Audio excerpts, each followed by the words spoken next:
Name is నందన.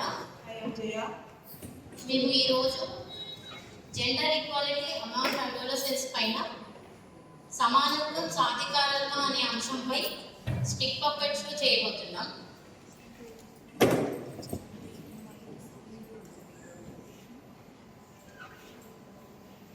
లత ఎక్కడున్నావు? అమ్మా బడికి వెళ్తున్నాను. ఓకే అమ్మా వెళ్ళు. లత, నువ్వు బడికి ఎందుకు వెళ్తున్నావు? వద్దన్నాను కదా. బడికి ఎందుకు వద్దు? అది ఎందుకు చదువుకోకూడదా? అది చదువుకొని ఉద్యోగం చేయాలా లేదా? అది చదువుకోవడానికి వెళ్తే కూలి పనికి ఎవరు వెళ్తారు? అది కూలి పనికి వెళ్తేనే కదా మనం 2 నాళ్ళు వెనక వేసుకుంటాం.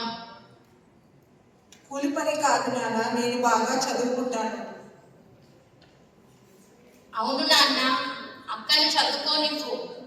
చాలా తెలివైనది, ఇంటికి మంచి పేరు తెస్తుంది. అదేంటిరా పేరు తెచ్చేది?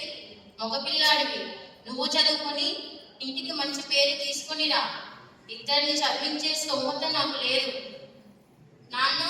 మా చదువు కోసం నువ్వు ఎక్కువ కష్టపడాల్సిన అవసరం లేదు.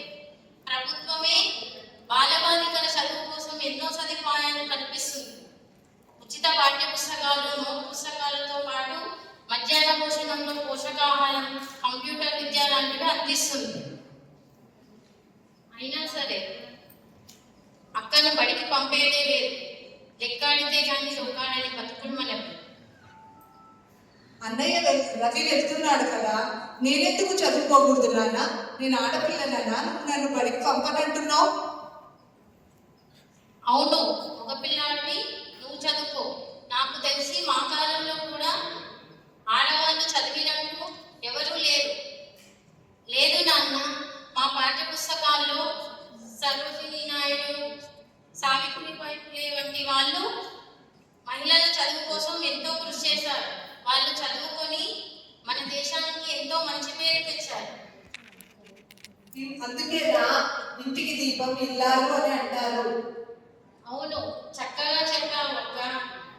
అమ్మాయి చదువుకుంటే ఇంటిని బాగా చదువుకున్నట్టే. సరే లేదా, అక్కని కూడా బడికి పంపుతా. అమ్మా నాన్న, నేను బడికి వెళ్ళొస్తాను. విద్యకు లింగ భేదం లేదు, మగ ఆడ సమానమే. అబ్బాయిలు అమ్మాయిలు